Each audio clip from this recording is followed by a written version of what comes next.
सभी लोग के पास आवाज़ जा रही है क्या? अगर आवाज़ जा रही है तो आप लोग यस जल्दी से जल्दी लिख दीजिए ताकि आज का क्लास स्टार्ट किया जाए। आज का क्लास भी ऑब्जेक्टिव भी होगा, ठीक है? तो आवाज़ आ रही है कि नहीं सभी लोग कमेंट कर दीजिए। आवाज़ आ रही है कि नहीं सभी लोग जुड़ जाइए, जल्दी से आ जाइए और सभी लोग टाइम पे आया कीजिए। क्लास स्टार्ट हो रहा है ताकि शुरू से आप लोग, नहीं तो बाद में अगर आप लोग सोचिएगा कि बाद में देख लेंगे तो ये ऐसे जो है नहीं होता है। तो चलिए आवाज़ आ रही है तो आज का क्लास स्टार्ट करते हैं और कॉपी पेन निकाल लीजिए सभी लोग। देखिए कल जो है हम लोग बहुत कम क्वेश्चन कर पाए थे, इसलिए आज हम लोग ज़्यादा से ज़्यादा कोशिश करेंगे कि हम लोग ज़्यादा से ज़्यादा क्वेश्चन करें। तो इसीलिए आप लोग सभी लोग कॉपी और पेन निकाल लीजिए और नंबर लिख लीजिए और उसके आगे आप लोगों का जो भी सही है गलत है वो आप लोग टोटल काउंट करके ज़रूर बताइएगा कि आखिर आप लोगों का कितना सही है। जैसे कि ये कल हम लोग कहाँ तक पढ़े थे, 8 नंबर पढ़ लिए थे।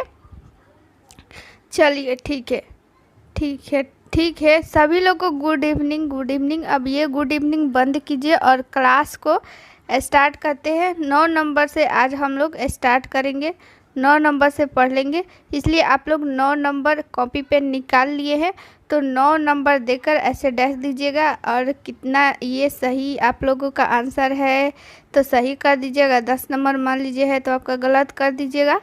तो ऐसे काउंट करके जितना क्वेश्चन पढ़ाया जाएगा ना तो उसको काउंट करके और लास्ट में सभी लोग को बताना है कि कितना आप लोगों का सही हुआ कितना गलत हुआ, ठीक है?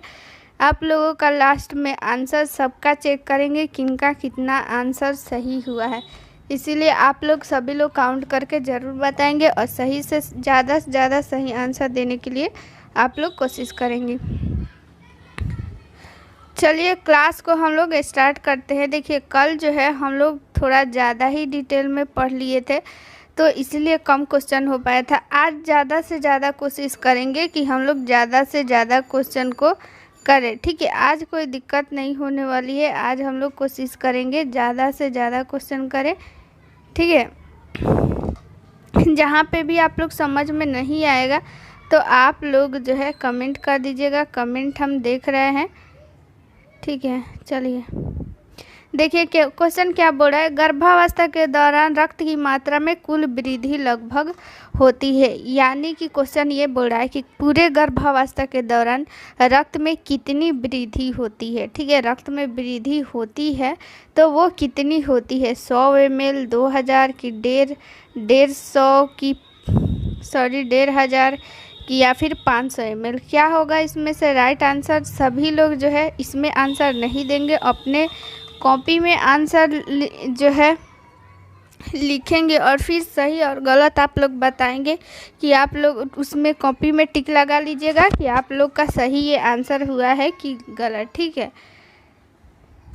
चलिए तो इसका राइट आंसर क्या हो जाएगा? ऑप्शन नंबर सी, 150 ml, यानी पूरे गर्भावस्था के दौरान एक गर्भवती स्त्री में पूरे 150 ml रक्त की मात्रा वृद्धि होती है। इम्पॉर्टेंट क्वेश्चन है, ठीक है? ये एग्जाम में पूछ सकता है कि रक्त की मात्रा में कुल कितनी वृद्धि होती है। तो आप लोग का आंसर क्या आ जाएगा? 1500 या फिर यानी कि 1.5 लीटर। अगर लीटर में देगा तो 1.5 लीटर दे देगा ऑप्शन में, तो आप लोग उसको टिक कर लीजिएगा, ठीक है? किसको टिक कर लीजिएगा? 1.5 लीटर, ठीक है? इसको टिक कर लीजिएगा। अगर ml में दे रहा है, ml मतलब मिलीलीटर, तो उसको 1500 ml हो जाएगा, ठीक है? इसलिए आप लोग क्वेश्चन को अच्छा से ध्यान से पढ़ना है। चलिए 10 नंबर क्वेश्चन, सभी लोग जो है अपने कॉपी में आंसर लिखेंगे और लास्ट में काउंट करके बताएंगे कितना आप लोग का सही हुआ है, ठीक है? 10 नंबर क्वेश्चन क्या कह रहा है कि वह हार्मोन जो फॉलिकुलर स्टिमुलेटिंग हार्मोन की निरंतर गतिविधि के लिए आवश्यक होता है। देखिए फॉलिकुलर स्टिमुलेटिंग FSH, इसको शॉर्टकट में लिखता है FSH।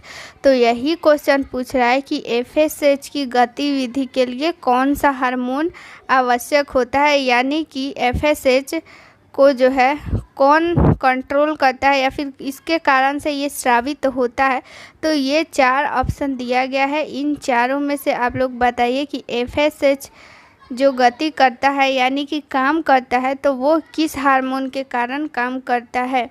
इसका आंसर जो है आप लोग कॉपी में लिख लीजिए। इसका आंसर हम बता दे रहे हैं, 10 नंबर का हो जाएगा B।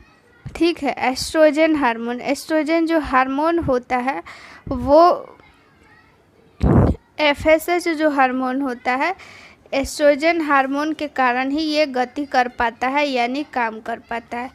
तो आखिर हम लोग जानेंगे FSH क्या है। तो आप लोग सभी को पता है, अभी बताएं इसका फुल फॉर्म क्या होता है, फॉलिकुलर स्टिमुलेटिंग हार्मोन। तो इसका फुल फॉर्म भी बहुत इम्पोर्टेंट है, बहुत ज़्यादा इम्पोर्टेंट है, इसलिए आप लोग याद रखिएगा कि फॉलिकुलर स्टिमुलेटिंग हार्मोन का फुल फॉर्म क्या होता है। FSH का फुल फॉर्म क्या होता है, फॉलिकुलर स्टिमुलेटिंग हार्मोन। तो यहाँ पे क्या हो गया, एस्ट्रोजन हो गया। यहाँ पे इसका आंसर क्या हो जाएगा, एस्ट्रोजन। तो जो ये FSH हो जाएगा, वो FSH काम कर रहा है किसके कारण, एस्ट्रोजन हार्मोन के कारण। ठीक है, एस्ट्रोजन हार्मोन कहाँ से स्रावित होता है, एस्ट्रोजन और प्रोजेस्टेरोन ये ओवरी से स्रावित होता है यानी कि अंडाशय से। ठीक है, कहाँ से स्रावित होता है, अंडाशय से स्रावित होता है। इसको इंग्लिश में ओवरी बोलते हैं, इस चीज़ को आप लोग याद रखेंगे। और एक बात बता दें कि ये FSH कहाँ से स्रावित होता है, FSH जो है ये पीयूष ग्रंथि से स्रावित होता है। ये एग्जाम में क्वेश्चन आया हुआ है कि FSH का स्राव कहाँ से होता है। तो अगर आप लोग को नहीं पता है तो नोट कर सकती है कि FSH का स्राव पीयूष ग्रंथि से होता है। पीयूष ग्रंथि कहाँ होता है, मस्तिष्क में होता है। ठीक है, और इम्पॉर्टेंट क्वेश्चन एक जो हमेशा पूछता है एग्जाम में, किसी ना किसी एग्जाम में, हर एग्जाम में पूछता है कि पीयूष ग्रंथि यानी इसको जो है हम लोग मास्टर ग्लैंड भी बोलते हैं। तो क्वेश्चन ये पूछता है कि मास्टर ग्लैंड किसे बोलते हैं। ठीक है, तो मास्टर ग्लैंड जो है हम लोग पीयूष ग्रंथि को बोलते हैं। ठीक है, पीयूष ग्रंथि का एक और नाम, इसको पीयूष ग्रंथि को इंग्लिश में क्या बोलते हैं, पिट्यूटरी ग्लैंड। ठीक है, पिट्यूटरी ग्लैंड। तो पीयूष ग्रंथि बोलिए या फिर पिट्यूटरी ग्लैंड बोलिए, दोनों बात एक ही है। तो दोनों नाम को याद रखना है क्योंकि एग्जाम में दोनों नाम दे देता है। तो हम लोग यहाँ से क्या जाने, यहाँ पे आप लोग यही जानिए कि FSH को कंट्रोल कौन करता है, एस्ट्रोजन हार्मोन करता है। ठीक है, कौन करता है, एस्ट्रोजन हार्मोन करता है। और FSH का स्राव कहाँ से होता है, पीयूष ग्रंथि। ठीक है, मस्तिष्क में एक ग्रंथि पाई जाती है, पीयूष ग्रंथि। ठीक है, पीयूष ग्रंथि, इसी पीयूष ग्रंथि से ये हार्मोन रिलीज होता है। कौन हार्मोन, FSH। ठीक है, FSH हार्मोन। तो ठीक है, तो अगर हम लोग बात करें कि FSH स्राव होता है तो इसका काम क्या है, आखिर किसी चीज़ का सिक्रेशन हो रहा है, स्राव हो रहा है, वो हार्मोन है, तो उसका कोई ना कोई कारण होगा, उसका कोई ना कोई काम होगा। तो इसका काम ये है ना, देखिए ये FSH जो है ये ज़रूरी नहीं है कि केवल फीमेल में होता है, ये जो है मेल और फीमेल दोनों में पाया जाता है। ठीक है, क्योंकि ये गोनेडियल है, गोनेडियल हार्मोन। गोनेडियल हार्मोन मतलब क्या, जनन अंगों से संबंधित जो भी होता है ना उसको गोनेडियल बोलते हैं। ठीक है, तो ये गोनाड से संबंधित है यानी जनन से संबंधित है।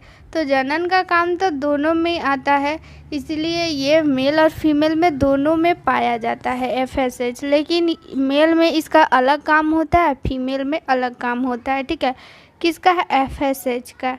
किसका, FSH का। तो FSH का अगर हम लोग मेल में बात करें तो इसका काम क्या होता है, तो मेल में ये स्पर्म बनाने में हमारी हेल्प करता है।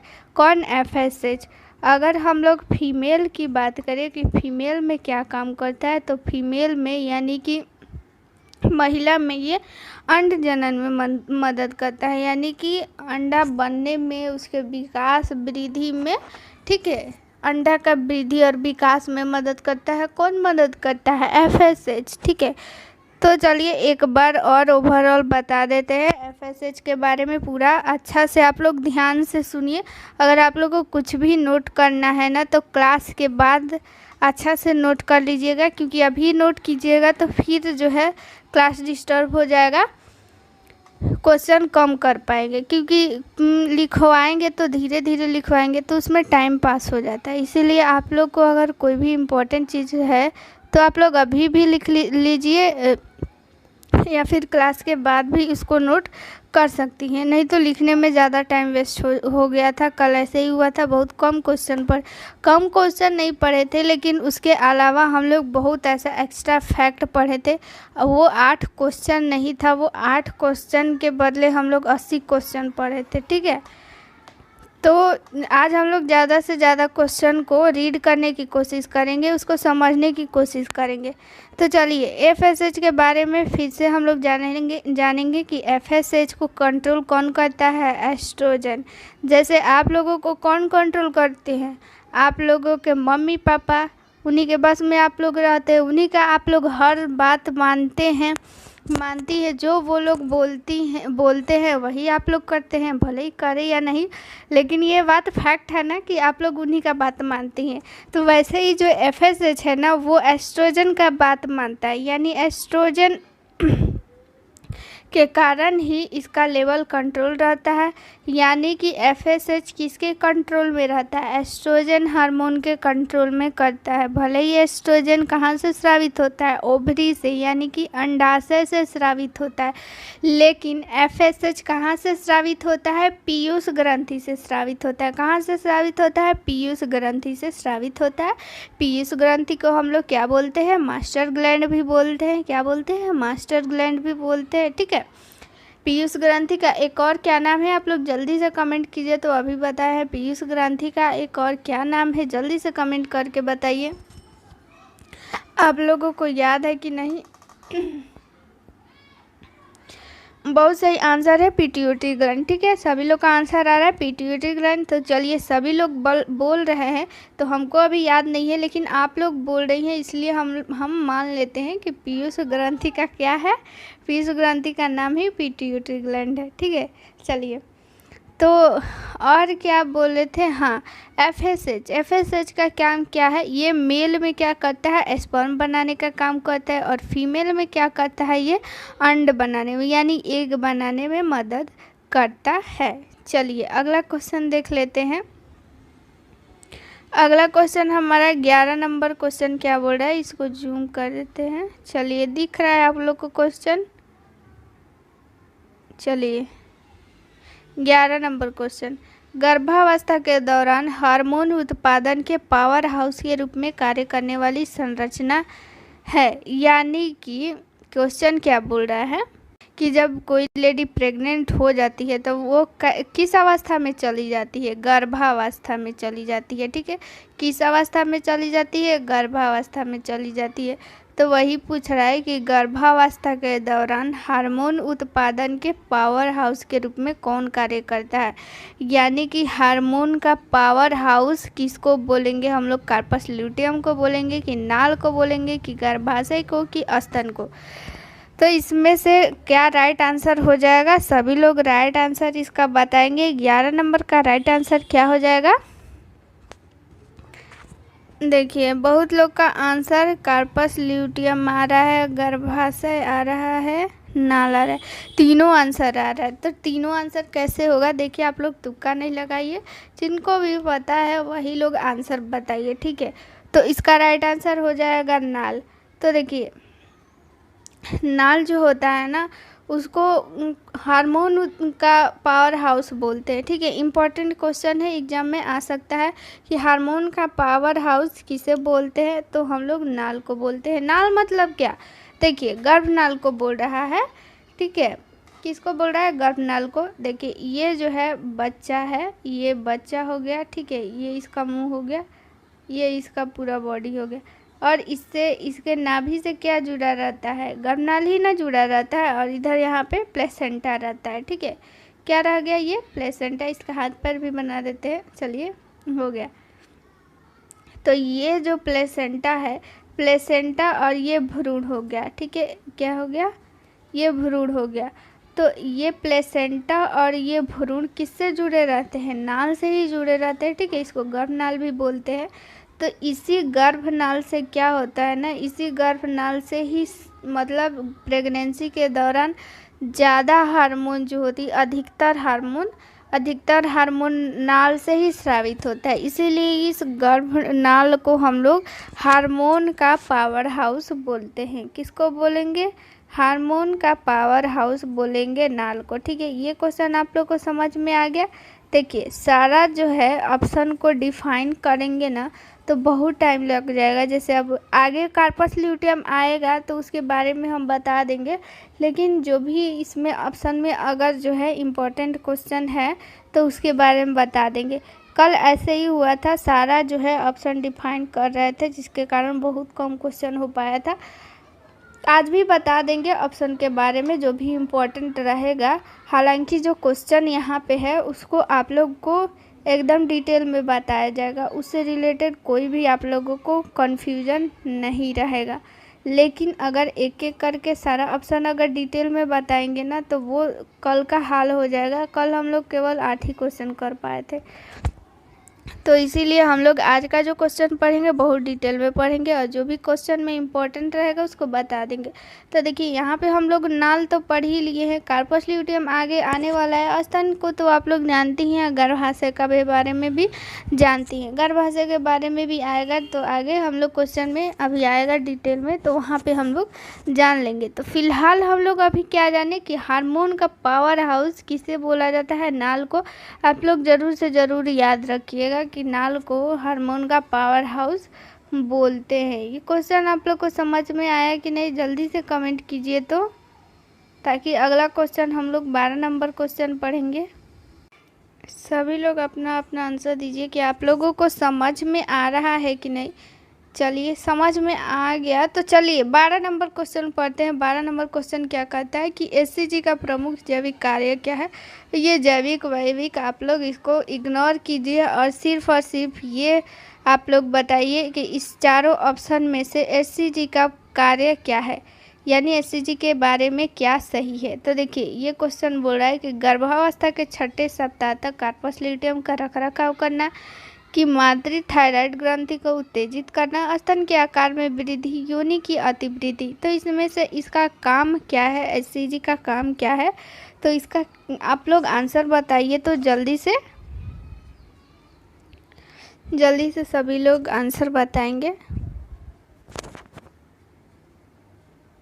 तो देखिए आंसर जो है ज़्यादातर का ये आंसर आ रहा है, ज़्यादातर लोग का। तो सब लोग का आंसर बहुत ही अच्छा आ रहा है कि गर्भावस्था के 6ठे सप्ताह तक कार्पस ल्यूटियम का रख रखाव करना। तो देखिए आखिर एचसीजी क्या है, कार्पस ल्यूटियम क्या है, इसके बारे में हम लोग जानेंगे। सबसे पहले तो आप लोगों को एचसीजी का फुल फॉर्म याद होना चाहिए, फुल फॉर्म भी एग्जाम में पूछता है। तो ठीक है, तो एचसीजी का फुल फॉर्म क्या हो जाएगा? Chorionic gonadotropin hormone. कोरियोनिक लिख लीजिए, अगर नहीं याद है आप लोगों को तो आप लोग कॉपी में लिख सकती हैं। गोनोडोट्रोपिन और फिर हार्मोन हो जाएगा। ठीक है, एचसीजी का फुल फॉर्म क्या हो गया? Chorionic gonadotropin hormone. तो देखिए ये जो एचसीजी हार्मोन होता है ना, ये सिर्फ और सिर्फ गर्भवती महिला में ही पाया जाता है। क्यों सिर्फ गर्भवती स्त्री में ही पाया जाता है? देखिए एक बात और है कि कैसे पता चलता है कि कोई लेडी गर्भवती है, कैसे पता चलता है? आखिर उसमें कुछ ऐसा चीज़ होगा जो पाया जाता होगा, उसी को सिम्टम हम लोग मान लेते होंगे, उसी को देखकर हम लोग जानते होंगे कि ये जो है महिला गर्भवती है। तो वो हम लोग कैसे जानते हैं? एचसीजी के कारण ही जानते हैं। ठीक है, एचसीजी हार्मोन के कारण ही जानते हैं। जब ये आप लोग ऐसा प्रेगनेंसी किट देखी होंगी, इसमें जो है यूरिन डाला जाता है और 2 लाइन बन जाता है, तो हम लोग उसको क्या मानते हैं? पॉजिटिव मानते हैं। तो ये जो है किस कारण से बनता है? एचसीजी हार्मोन के कारण से ही बनता है, ठीक है। एचसीजी जो होता है, अगर कोई लेडी प्रेग्नेंट होती है तो उस जो प्रेग्नेंट होती है उसके बाद से उसमें क्या नाल बनना स्टार्ट हो जाता है, यानी गर्भनाल बनना स्टार्ट हो जाता है। और जाने थे हम लोग अभी पिछले क्वेश्चन में कि गर्भनाल को हम लोग क्या बोलते हैं? हार्मोन का पावर हाउस, ठीक है। क्या बोलते हैं? हार्मोन का पावर हाउस बोलते हैं। तो नाल से ही एचसीजी हार्मोन का स्रावित होने लगता है। तो नाल से कब एचसीजी हार्मोन स्रावित होगा? जब कोई लेडी गर्भवती रहेगी तभी ना उसके में नाल बनेगा, और नाल बनेगा तो एचसीजी हार्मोन स्रावित होगा उससे, ठीक है। तो यही एचसीजी हार्मोन से हम लोग जानते हैं कि वो लेडी गर्भवती है। एचसीजी हार्मोन जो होता है उसे यूरिन में भी पाया जाता है और ब्लड में भी पाया जाता है उस गर्भवती माँ का, ठीक है। क्योंकि वो नाल में बनना स्टार्ट हो जाता है और उस नाल से क्या एचसीजी हार्मोन स्रावित होने लगता है, जो कि उसके यूरिन में और ब्लड में दोनों में उसकी मात्रा बढ़ जाती है एचसीजी का। तो इसलिए हम लोग जानते हैं कि वो लेडी गर्भवती है एचसीजी के कारण। तो ये जो एचसीजी होता है वो क्या काम करता है? कार्पस ल्यूटियम का रख रखाव करता है। तो आखिर ये कार्पस ल्यूटियम क्या है ये भी तो जानना पड़ेगा, तब हम लोग ना समझेंगे कि आखिर कार्पस ल्यूटियम, नहीं तो ऐसे रटते रह जाएंगे कि एचसीजी का काम है कार्पस ल्यूटियम का रख रखाव छठे सप्ताह तक, तो ऐसे रट रट के हम लोग भूल जाएंगे। तो देखिए आप लोग इस फिगर में आप लोग देखिए ध्यान से। चलिए ये रहा, देखिए ये रहा अंडाशय रहा ये आपका, और ये रहा फैलोपियन ट्यूब। ऐसे ये है क्या? ये ही है गर्भाशय यानी यूट्रस, ठीक है। तो देखिए इस रास्ते से स्पर्म जाएगा, इस रास्ते से ऐसे होते हुए स्पर्म जाएगा, और इधर से ये रहा ओवरी। ओवरी से क्या होता है? ओवरी से अंड रिलीज होता है यानी एग रिलीज होता है। तो वही जब एग यहाँ से रिलीज होगा ना, यानी अंड रिलीज होगा, यानी कि बाहर आएगा, यानी कि ओवुलेशन होगा, यानी अंड जनन होगा, ठीक है। तो अंड जनन के बाद होता क्या है कि अंड जनन कैसे होगा? ये जो है ओवरी यानी कि अंडाशय, इसी से निकलता है ना अंड। तो ये जो अंड जब निकलेगा यही जो है कार्पस ल्यूटियम में रहता है अंड, ठीक है।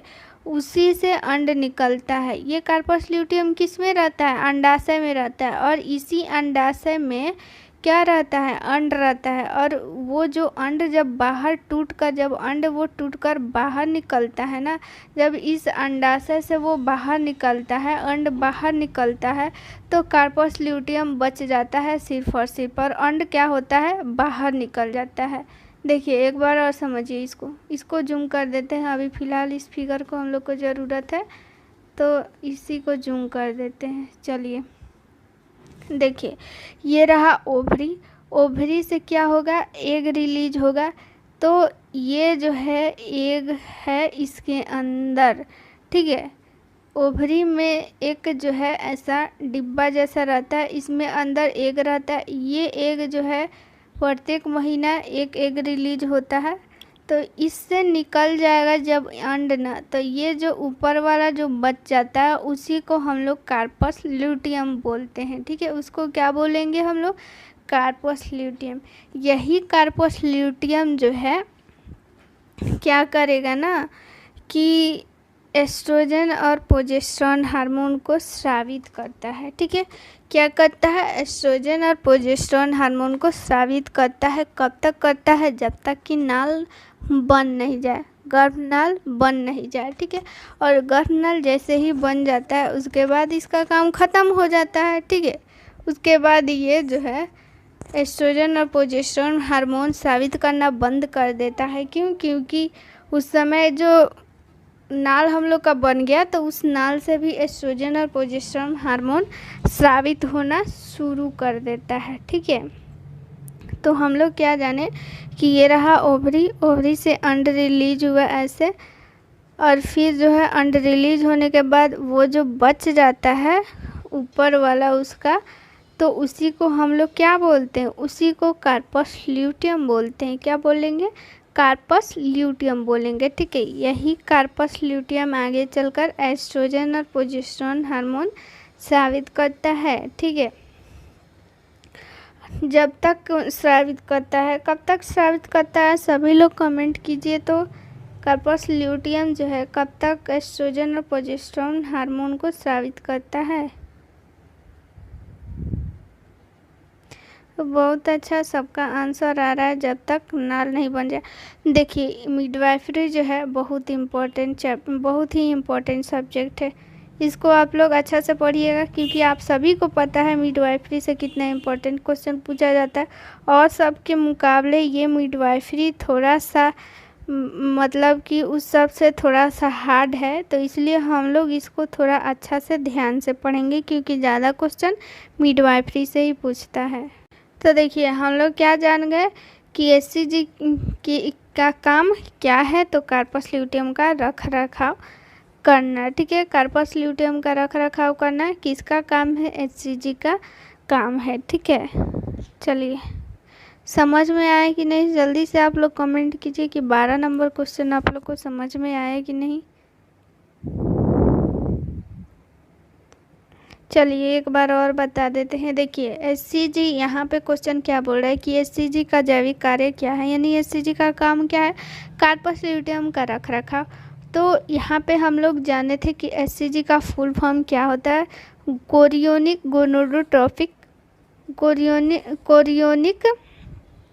गोनोडोट्रोपिक हार्मोन।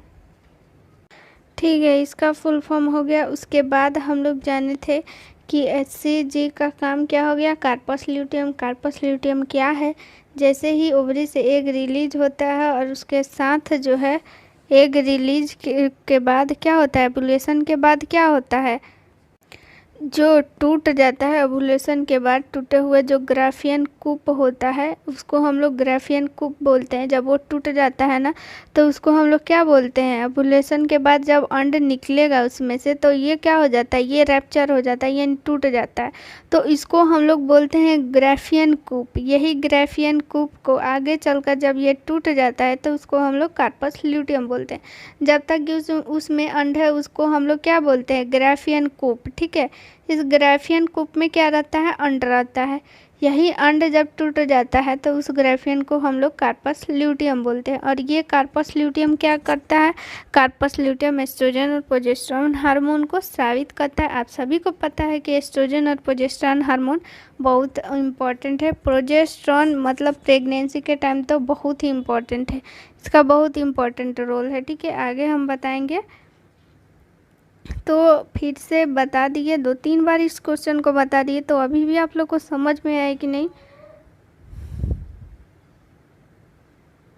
चलिए समझ में आ गया। अब अगला क्वेश्चन देख लेते हैं। देखिए उसी के बारे में आ गया, क्वेश्चन आ गया।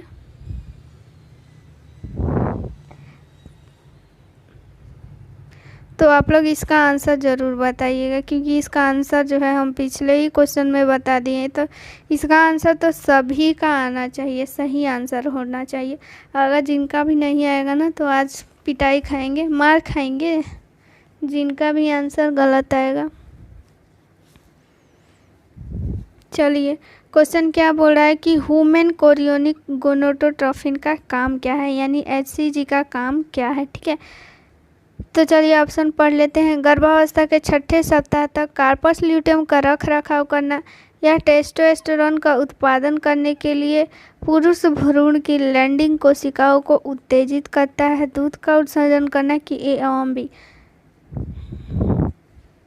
क्या होगा इसका आंसर, सभी लोग बताइए।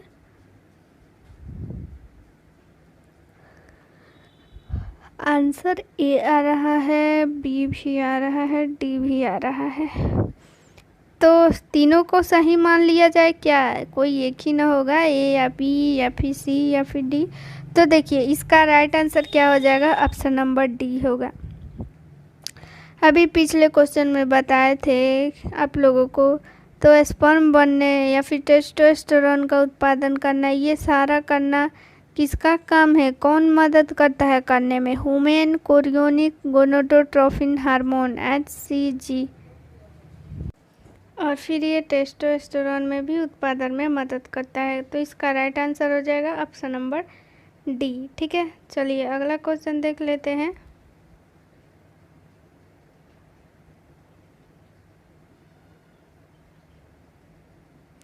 देखिए 14 नंबर क्वेश्चन क्या कहता है कि रक्त में HCG का मान अधिकतम किसके बीच पहुंचता है। ठीक है, गर्भावस्था के 10 से 30 दिन की, 60 से 70, 4 से 6 की 4 से 5 दिन, यानी गर्भावस्था के कितने से कितने बीच में वो सबसे ज़्यादा HCG पाया जाता है। ठीक है, तो HCG सबसे ज़्यादा कब पाया जाएगा, सभी लोग आंसर बताइए। तो चलिए सभी लोग का आंसर आना चाहिए, राइट आंसर आना चाहिए। तो आंसर तो आ रहा है लेकिन सबका अलग अलग आंसर आ रहा है। तो देखिए इसका राइट आंसर क्या हो जाएगा, ऑप्शन नंबर बी आंसर हो जाएगा, यानी 60 से 70 दिन। यानी हम लोग मान सकते हैं कि मतलब लगभग 1 महीना का 30 दिन होता है, तो लगभग 2 महीना, यानी 2 महीना लगभग दूसरा महीना तक जो है HCG का मान सबसे अधिक पहुंचता है। यानी HCG का मान उस टाइम 60 से 70 दिन के बीच में जो होता है वो सबसे ज़्यादा स्रावित होता है।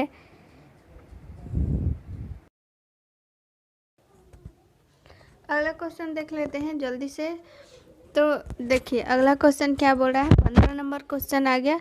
देखिए निम्नलिखित में से कौन गर्भावस्था का उच्च रक्तचाप विकार है।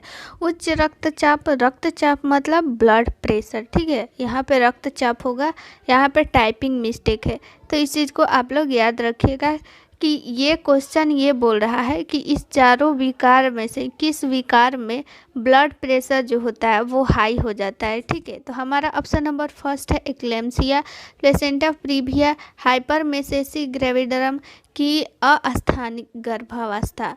तो क्या हो जाएगा हमारा राइट आंसर, क्या हो जाएगा इसमें से, सभी लोग इसका आंसर बताइए। तो इसका आंसर क्या हो जाएगा कि इसमें से किसमें होगा कि कौन सा ऐसा विकार है, कौन सा ऐसा इसमें रोग है कि जिसमें से हम लोगों को उसमें हाई ब्लड प्रेशर हो जाता है, यानी उच्च रक्तचाप हो जाता है। तो बहुत अच्छा, सबका आंसर आ रहा है इक्लेम्सिया। तो ठीक है, इक्लेम्सिया में ही ब्लड प्रेशर उच्च हो जाता है। देखिए एक होता है इक्लेम्सिया, एक होता है प्री इक्लेम्सिया। तो ये दोनों में डिफरेंट क्या है, देखिए हमारा इक्लेम्सिया कैसे होता है।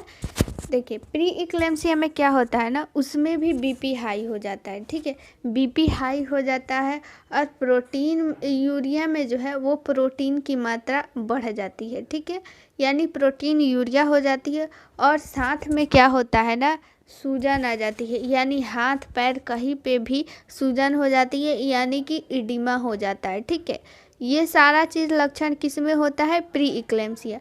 और इक्लेम्सिया में अंतर यही है कि ये सारा जो लक्षण है वो तो रहेगा ही, जैसे कि बीपी हाई हो जाना और फिर प्रोटीन यूरिया का बढ़ जाना और फिर इडिमा हो जाना, ये सारा कुछ रहेगा। लेकिन अगर उसमें जो है दौरा आने लगे, यानी कन्वल्सन उसको स्टार्ट हो जाए, क्या हो जाए, दौरा आने लगे, दौरा। ठीक है, ये सारा जो है अभी हम लक्षण जो बताए, उस लक्षण के बावजूद उसको दौरा भी आने लगे तो उसको हम लोग मानेंगे कि वो एक्लेम्सिया है। ठीक है, उसको क्या है, एक्लेम्सिया है। और ये सारा कुछ है जैसे प्लेसेंटा प्रीविया है, इस सब में कोई भी में भी ब्लड प्रेशर नहीं बढ़ता है, बल्कि ये अलग चीज़ है। ठीक है, आगे ये सारा कुछ बता देंगे, लेकिन फ़िलहाल ये एक्लेम्सिया बहुत इम्पोर्टेंट है, इसको आप लोग याद रखिएगा कि प्री एक्लेम्सिया और एक्लेम्सिया में यही अंतर होता है कि एक्लेम्सिया में क्या आने लगता है उस पेशेंट को, यानी प्रेग्नेंट लेडी में ये होता है। तो वो जो प्रेग्नेंट लेडी होती है ना, तो उसको क्या होने लगता है, दौरा आने लगती है। ठीक है, दौरा में वो बेहोशी में भी बेहोश भी हो जाती है। ठीक है, कोमा में भी जा सकती है, इसके लिए अलग उपचार है। तो चलिए अगला क्वेश्चन हम लोग देख लेते हैं। ये क्वेश्चन आप लोग को समझ में आए कि नहीं, जल्दी से कमेंट कीजिए। चलिए कुछ लोग प्लेसेंटा प्रीविया पूछ रहे हैं। तो देखिए प्लेसेंटा प्रीविया में ये होता है ना कि प्लेसेंटा जो होता है अपने स्थान पे नहीं होता है, बल्कि वो जो होता है यूट्रस के पास आ जाता है, यानी यूट्रस का जो उसका मुख होता है उसको ढक लेता है, ठीक है। उसी को हम लोग प्लेसेंटा प्रीविया बोलेंगे।